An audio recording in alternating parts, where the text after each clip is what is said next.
kadang-kadang saya justru selalu membawa sabun yang berpelembab dan saya selalu mencari air. Itu jauh lebih aman bagi tangan saya daripada saya menggunakan hand sanitizer yang mengandung alkohol. Gitu. Kayak gitu. Betul. Iya, iya. Lebih baik itu ya dok ya, cuci tangan pokoknya terus bawa pelembab. Pelembabnya itu jauh lebih aman. Ceramide. Baik.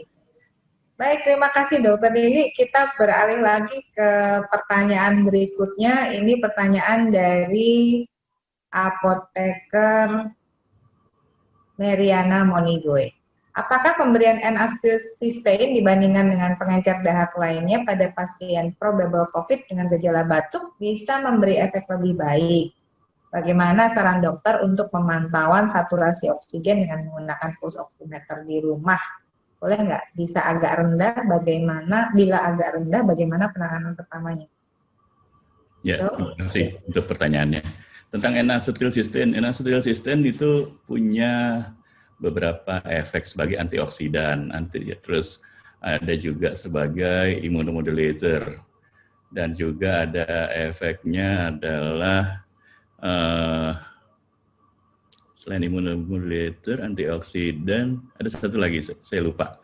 Ya, nah sebagai antioksidan dan sebagai immunomodulator itu punya efek yang baik buat si COVID-19 sebagai penunjang untuk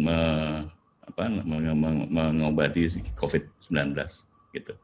Lalu kalau umpamanya untuk pemantauan saturasi sebaiknya dilakukan adalah pada saat dia pagi hari, mungkin siang atau menjelang sore dan malam hari. Itu sebaiknya dilakukan seperti itu karena kita pantauannya kan kalau dia di bawah 94% oksigen saturasinya tanpa pemakaian oksigen kanul ya, oksigen di hidung. Jadi kalau dengan kondisi yang sudah mulai di bawah 94, atau malah mungkin lebih bawah lagi dari 90, ya lebih baik diperiksakan atau dibawa ke rumah sakit untuk dilakukan ronsen untuk memastikan apakah dari ronsen parunya itu ada masalah apa enggak, pneumonia atau gambaran COVID-nya. Demikian. Oke, terima kasih dok. Jadi tadi ya sudah dijawab bagaimana kita mengontrol. Memang lebih baik kita mengontrol daripada kita kebingungan nanti harus melakukan terapi ya. Karena beberapa kasus memang nampaknya dia nggak sesak gitu ya. Terus tahu-tahu kondisinya langsung drop, jelek, sampai rumah sakit sudah meninggal. Iya. Kadang-kadang beberapa kejadian kalau misalnya komorbid ya udah bisa cuma 3 hari itu udah nggak ada. Benar. Ini ada yang tanya sih, tapi mungkin ya boleh dijawab tentang ini. Beda nggak sih dok gambaran ronsen paru yang rusak itu akibat terinfeksi COVID sama yang karena yang lain?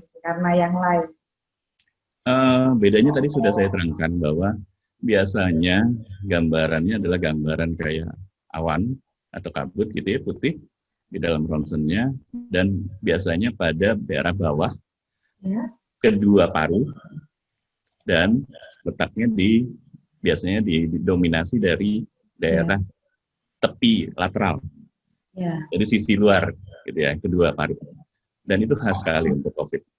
Beda nanti umpamanya kalau kita dapatkan dari gambaran infiltrat atau kabutnya itu di apex, jarang kita dapatkan, atau dia mulainya dari tengah, itu juga jarang pada yang COVID. Kebanyakan mereka dari samping kiri, kanan luar ya, habis itu di bawah. Di bawah itu ya. Baik, lanjut ya dok ya. Ini ada pertanyaan tentang ARDS ya, severe ARDS. Dari apoteker Luciana, dok, pada pasien COVID dengan ARDS atau severe ARDS dan menggunakan ventilator, apakah penggunaan ventilator dapat memperburuk kondisi paru? Dan target D, dimer pada pasien COVID, apakah memang menentukan prognosis dari penyakitnya, dok? Terima kasih. Ya, saya jawab dulu untuk di dimer dan ferritin itu memperlihatkan ada koagulasi dari pembekuan darah. Dan koagulasi atau pembekuan darahnya bisa pada daerah arterial yang kecil-kecil. Ya. Ya. Makanya biasanya pemeriksaan di dimer dan ferritin seringkali kita lakukan. Kalau di dimernya sudah naik, ferritinnya pun naik, artinya kemungkinan dia terjadi koagulasi di pembuluh-pembuluh darah yang kecil-kecil di paru itu besar sekali. Makanya biasanya diberikan pengencer, yang low dose sih, biasanya diberikan pengencer dengan harapan ya koagulasi atau pembekuan itu bisa luruh dengan pengencer tersebut. Ya. Nah, ini juga merupakan kami dari persahabatan, waktu itu saya juga melakukan penelitian membedakan apakah dia nanti letal atau dia bisa survive dari data awal, gitu ya. Di keduanya, apakah itu dari dimer ataupun ferritin yang tinggi, itu kemungkinan untuk letalnya besar. Jadi memang, tapi dari beberapa jurnal masih belum di-accept tuh. Tapi saya lagi nunggu. Dan lalu untuk yang pertanyaan pertama tentang apa tadi? Severe acute respiratory distress. Tentang masuk ke ventilator ya. Menggunakan ventilator, apakah ventilator itu dapat memperburuk kondisi parunya? Iya, karena ventilator itu sebenarnya jalan terakhir ya, yang dipilih oleh dokter dengan keadaan yang sudah sangat jelek, sangat parah sekali. Gitu. Biasanya kita masih berusaha untuk pakai yang non-invasive ventilator, pakai CPAP atau Optiflow ya. Jadi dia tetap pakai masker, lalu nanti diusahakan obat-obatnya bisa masuk, yang tadi sudah disampaikan dalam slide saya, dan disuruh untuk melakukan posisi prone. Prone itu tengkurap. Dengan tengkurap itu oksigenasinya lebih di daerah yang atas. Sebenarnya yang paling bagus sujud. Kalau di dalam Islam itu ada sholat dengan posisi sujud. Itu sebenarnya kepala di bawah, terus badan yang bahu, terus itu juga di bawah, sehingga posisinya itu letak dari si parunya jadinya lebih ke bawah untuk yang paru bagian atas. Ya. Kan tadi saya sampaikan bahwa kebanyakan yang diserang pertama adalah daerah bawah dari parunya, ya, dari lateral ke bawah. Nah itu kalau dia bisa lakukan posisi sujud atau posisi prone, kalau prone di dalam rumah sakit biasanya sih pasiennya disuruh tengkurap, nanti dia lebih enakan. Biasanya saturasinya akan lebih membaik. Demikian. Ya, terima kasih dok. Ya, sama-sama. Ini penjelasannya. Ini sekarang ke mana lagi nih pertanyaan berikutnya? Apakah ini kalau secara dari apoteker Vivi Salvika ini ke Ekinase, Prof. Sam. Kalau secara efek penyembuhan, ini juga tadi Dokter Budi bisa jawab, ada juga di sini Dokter Budi. Apakah reaksinya sama atau lebih cepat dari imunomodulator sintetik, Prof? Kalau ditanyakan mana yang lebih cepat, imunomodulator sintetis atau esinase, saya pikir itu harus harus ada studi klinis ya yang membandingkan antara imunomodulator sintetis dengan esinase. Hanya selama ini kan lebih banyak esinase purpurea ini sebagai koterapi bagi obat-obat yang lain. Jadi untuk membandingkan langsung imunomodulator sintetis dengan esinase, yang saya lihat itu belum ada. Jadi saya dalam hal ini belum bisa jawab bagaimana yang mana yang lebih cepat, esinase purpurea atau yang sintetis. Kan kalau kita lihat kalau esinase itu kan masih crude ya.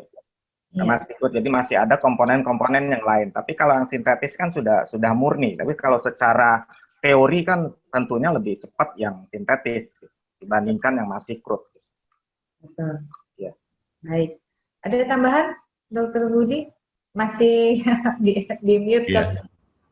Belum pernah dapat data dari jurnal penelitiannya sih, jadi belum bisa komentar apapun. Kalau belum ada datanya susah ya. Juga banyak juga Pak Sakti dengan pertanyaan atau jawaban atas pertanyaan kapan ini berakhir. Iya.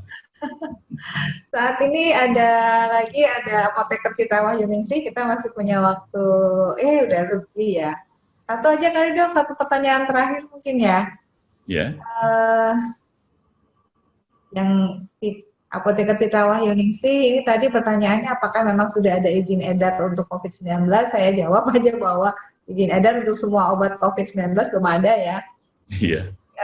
Kemudian ada ini dok, bagaimana dari Apoteker Lubna Silvina, dok, bagaimana pasien COVID-19 tetapi OTG setelah menjalani isolasi namun dengan pemeriksaan ulang PCR masih menunjukkan hasil positif. Apa saja yang mempengaruhi sehingga hasilnya masih positif, dok? Apakah perlu pemberian obat juga seperti yang bergejala? Ini kan sering, udah sembuh atau belum? Oh, ini kalau sekarang protokol kan udah ganti nih versi yang kelima ya, dok ya. Terus ya mau ke-6 malah. Iya, malah mau ke-6 ini. Ya. Terus ini setelah kan tidak ada rapid test lagi gitu. Terus sekarang harus RT-PCR. Terus ini kalau sudah berapa hari, kemudian 7 hari, diulangi lagi 14 hari, diulangi lagi kan atau tidak? Nah ini pertanyaan mengenai OTG, berarti sudah nggak ada OTG lagi, tapi konfirmasi ya, terkonfirmasi, kemudian setelah menjalani isolasi, kemudian dengan pemeriksaan ulang, PCR masih menunjukkan hasil positif. Ya, PCR itu sebenarnya adalah satu teknik untuk melihat RNA dari si virusnya, gitu ya. Jadi ada rangkaian RNA, terus di PCR itu dia ada pendetek, loh ini rangkaiannya sesuai dengan si virus COVID-19. Nah, rangkaian atau DNA itu masih bisa ada bila virusnya masih hidup atau virus yang mati. Jadi dua-duanya bisa terdeteksi. Ya. Yang paling benar adalah kita melihat tapi dari penghitungan virus yang hidup. Itu sebenarnya yang paling tepat. Serologi. Iya. Ya, dengan kultur dengan itu dia bisa melihat apakah memang benar dia virus yang hidup. Kalau memang benar dia virus yang hidup, memang itu bisa menularkan pada orang lain. Nah, ada beberapa teknologi yang lain apabila dengan pemeriksaan RT-PCR didapatkan namanya CT, cycling threshold. Jadi itu kan rangkaian gitu ya. Jadi kalau dia di dalam pendeteksinya itu ada, ini kalau virus dia rangkaiannya bahasanya seperti ini, kedetek, terus kedetek. Dalam satu pemeriksaan proses itu ternyata tingkatannya baru beberapa cycling aja udah nilai CT-nya tuh udah besar. Artinya sebenarnya di dalamnya tuh banyak virusnya, gitu. Nah itu yang biasanya dianggap sebagai potensi untuk virulensinya besar, karena baru sekali diputar pendeteksinya udah dapat banyak gitu. Artinya di dalam tuh banyak sebenarnya, dan itu lebih potensi untuk menularkan. Kalau batasannya kalau nggak salah, cycling threshold itu sekitar 30. Gitu ya. Kalau lebih dari 30 dianggap dia sudah tidak potensi untuk menularkan. Ya, tapi itu ya masih bisa karena virus yang mati juga sih. Jadi memang masih beberapa karena di dalam RT-PCR swab itu diperiksakan CT, ya cycling threshold, maka orang memakai patokannya seperti itu aja, gitu, daripada dia melakukan kultur dari virusnya. Gitu. Baik, terima kasih Dr. Budi. Ya. Kira ini waktunya udah cukup ya, udah kita nambah 5 menit. Jadi terima kasih kepada para ketiga narasumber tadi itulah tadi sejawat apoteker sekalian, update dari sudut pandang medis dan perlunya menjaga hidup sehat dengan natural suplemen yang telah dibahas banyak mengenai esinase, kemudian juga telah dibahas banyak mengenai pentingnya penggunaan pelembab yang mengandung pseudoceramide. Semoga kita semua tetap sehat dengan kulit yang juga bersahaya, dan saya mau undur diri dari sini, dan melalui Apoteker Berbagi Ilmu kita tingkatkan kompetensi kita untuk memberikan wujud nyata, jadikan hadirmu jadi dirimu. Selamat siang.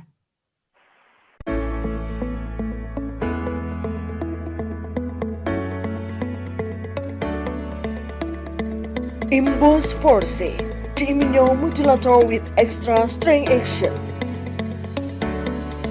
Imbos Forcico, the first natural cold medicine with immunomodulator. Noroid, regain your healthy skin with patented MLE technology solution.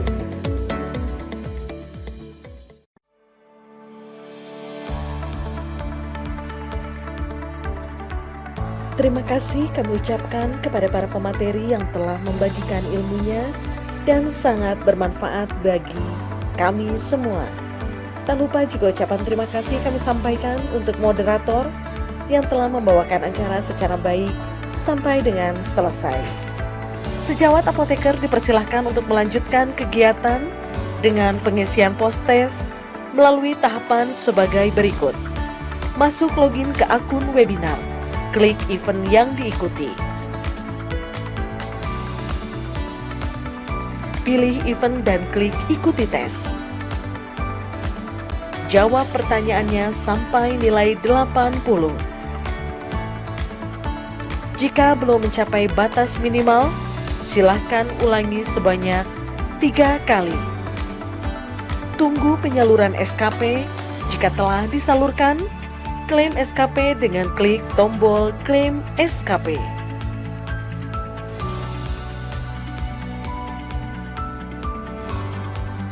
Dengan berakhirnya seminar online yang ke-57, kami seluruh jajaran panitia mengucapkan permohonan maaf yang sebesar-besarnya apabila masih terdapat kekurangan dalam penyelenggaraannya.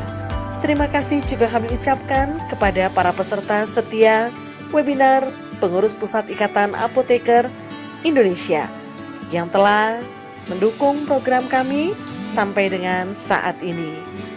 Tetap jaga kesehatan, semoga dimudahkan dalam segala aktivitas dan diberikan kebahagiaan untuk selalu tersenyum untuk keluarga, lingkungan sekitar, dan tentunya memberikan hal yang baik untuk para pasien Anda. Salam sehat dari kami. Sampai berjumpa di seminar online berikutnya.